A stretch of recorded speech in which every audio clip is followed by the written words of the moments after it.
Deputy Secretary General Amina Mohammed, Excellencies, distinguished delegates, dear friends, I am honored to address you today for the first time as President of the General Assembly. It is with immense gratitude and a profound sense of responsibility that I take up this charge. I am committed to carrying out the functions of this esteemed office with transparency, accountability, and dedication in accordance with the Charter of the United Nations. As we launch this new session, I should like to thank my predecessor, President Csaba Kőrösi, for his steadfast and insightful leadership over the last year. It is my intention to build on his accomplishments and those of others before him. Let me express also my deep thanks to the government of Trinidad and Tobago, firstly for entrusting me with the privilege of representing the diverse and dynamic people of our country at the United Nations, and secondly, for reposing in me its confidence to acquit the office of President with dignity, independence, and fairness. My presidency will reflect the values of tolerance, inclusion, cooperation, and unwavering respect for human dignity that Trinidad and Tobago has profoundly upheld and defended over 61 years of membership in the United Nations. I also take this opportunity to acknowledge the contribution that Deputy Secretary General Amina Mohammed continues to make, especially in championing the development agenda, which constitutes unarguably the centerpiece of our work. Through her, I also applaud the Secretary General for his relentless leadership and advocacy to achieve a United Nations that is fit for purpose, as exemplified by his recent launch of the Our Common Agenda report. Excellencies, we begin the 78th session of the General Assembly amid a daunting global agenda, beset by a series of cascading challenges. I have set out 4 priorities, 4 watchwords, to ensure the 78th session meaningfully addresses these challenges: peace, prosperity, progress, and sustainability. Let me begin with the first, peace. The intertwined challenges of climate, conflict, and poverty continue to make peace more elusive. Sharp geopolitical divides have brought us to a dangerous new era of nuclear uncertainty. They have bred skepticism of our multilateral system, and they have forced many countries to navigate a narrow strategic space to drive change for their societies. This is especially true for small island developing states, middle-income nations, and countries in the global south, struggling to meet the unique needs amid the evolving risks. As the UN's chief policymaking body, the General Assembly bears a special responsibility to ensure that our efforts must be anchored in a robust multilateral system, faithful to the cherished values and principles enshrined in the Charter, our Charter, one that draws its strength and legitimacy from greater inclusion and meaningful opportunities for enhanced engagement to shape decisions. With open questions about whether the Security Council can fulfill its mandate, the General Assembly's veto initiative is a welcome innovation. It marks an important step towards greater transparency and accountability regarding the application of the veto, one that must be interpreted within the ambit of system-wide UN reform. Excellencies, This brings me to my second priority for the session: prosperity. We know that the world's poorest bear the steepest cost of violence, and that long-term investments are needed to leave no one behind. To this end, we must find tailored solutions to the specific challenges of countries in conflict and post-conflict situations. The General Assembly must lend its weight to enhancing financing, technology, debt sustainability, and capacity building in places where development is in deficit and where assistance is most needed. In this regard, I urge member states to follow through on the Addis Ababa Action Agenda and to take advantage of other key opportunities to scale up investments and expand financing for development. In doing so, we must also accelerate the transition to clean energy and boost support for adaptation by making climate finance more available, more accessible, and more affordable. In May, Antigua and Barbuda will host the 4th International Conference on Small Island Developing States under the theme, Charting the Course Towards Resilient Prosperity, in an effort to agree a successor to the Samoa Pathway, much of which remains, even now, 8 years later, unimplemented. And in June, the 3rd United Nations Conference on the Landlocked Developing Countries will be held in Rwanda. Along with full implementation of the Doha Program of Action for the least developed countries, these events will help us ignite transformation across critical work streams. Throughout the 78th session, I have committed to prioritizing the needs of countries in special situations, in particular the least developed countries. I will continue to champion efforts to enable a representative and enabling international financial architecture. We can no longer tolerate unjust financial systems that keep countries trapped in vicious cycles of debt and deprivation. The Secretary General's ambitious and forward-looking proposals for reforming our systems, moving beyond GDP, and developing a global digital compact will require clear-eyed decisions by the General Assembly. Excellencies, this brings me to my third priority, progress. We have a full toolkit containing all the elements we need to bolster massive progress on our development goals. But we have yet to employ these tools to their fullest potential. The SDG Summit will be a critical opportunity to correct this and to breathe new life into the entire SDG process. How the summit unfolds will set the tone for the rest of the General Assembly agenda this session and for the 2030 agenda over the next 7 years. The importance of the summit becomes all the more pronounced when it is recalled that we have several equally momentous events happening in parallel. We will have the opportunity to come together on the 3 major health processes that have been ongoing: the fight against tuberculosis, pandemic prevention and preparedness and response, and universal health coverage.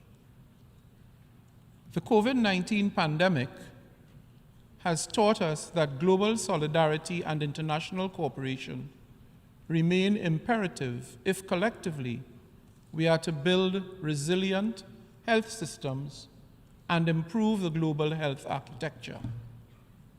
The high-level dialogue on financing for development, meanwhile, will be an occasion to make concrete financial commitments towards our goals. Finally, the ministerial-level meeting on the Summit of the Future will be the opportunity for delegations to make a robust push towards delivering life-changing action by 2030. All the pieces are in play for us to deliver transformational, accelerated progress. We should neither dither nor delay, as to do so would be at our own peril.